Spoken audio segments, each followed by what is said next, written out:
మనం ఈ మధ్య కాలంలో ఎక్కువగా వింటుంది దంత సమస్యలు కూడా ఎక్కువగా వింటుంటాం. చిన్నపిల్లలకి చిన్నప్పటి నుంచే ఆ పుచ్చి పన్ను కానీ అంటే మనం పాల పళ్ళు అంటాం కదా, అలా రావడం కూడా ఈ మధ్య కాలంలో ఎక్కువగా చూస్తున్నాం. సో అలాంటి వాటికి ఎలాంటి చిట్కాలు చెప్తారు? ఓకేమ్మా, చిన్నపిల్లల్లో ఈ దంత సమస్యలు పూర్వకాలంతో పోల్చుకుంటే విపరీతంగా పెరిగిపోయినాయమ్మా.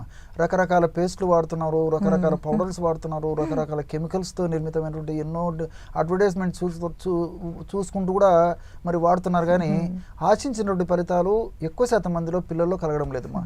దంతాల సమస్యలు, చిగుళ్ళ సమస్యలు, ఇలాంటివి అనేక రకాలైన సమస్యలు వస్తున్నాయమ్మా. మరి పిల్లలకి ఏంటంటేమ్మా, చిన్నప్పటి నుంచే రోజు 2 సార్లు దంతధావనం చేయడం అలవాటు చేయాలమ్మా. ఫస్ట్ చేయాల్సింది. సో రోజు 2 సార్లు, ఉదయం ఒకసారి, రాత్రి ఒకసారి దంతధావనం, పళ్ళు తోమడం అలవాటు చేయాలి. అదేవిధంగా ఆహారం తీసుకున్నటువంటి ప్రతిసారి కూడా కాస్త నీళ్లు, గోరువెచ్చని నీళ్లు ఆ సందర్భానుసారంగా అవకాశం ఉండి దొరికితే గోరువెచ్చని నీళ్ళతో నోరు పుక్కిలించి వేయడం అలవాటు చేయాలి.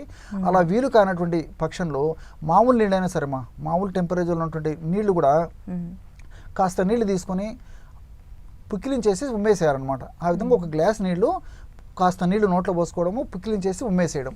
ఈ విధంగా ఆహారం తర్వాత, ప్రతిసారి ఆహారం తీసుకున్న తర్వాత పిల్లలకు అలవాటు చేయడం చాలా చాలా ప్రధానమ్మా.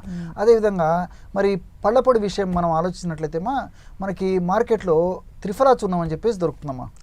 సో త్రిఫల చూర్ణము కరక్కాయలు, ఉసిరికాయలు, తానికాయలు కలిపి తయారు చేసినటువంటి చూర్ణము మనకు మార్కెట్లో దొరుకుతుంది. ఈ యొక్క త్రిఫల చూర్ణాన్ని ఒక 100 గ్రాములు తీసుకోవాలమ్మా.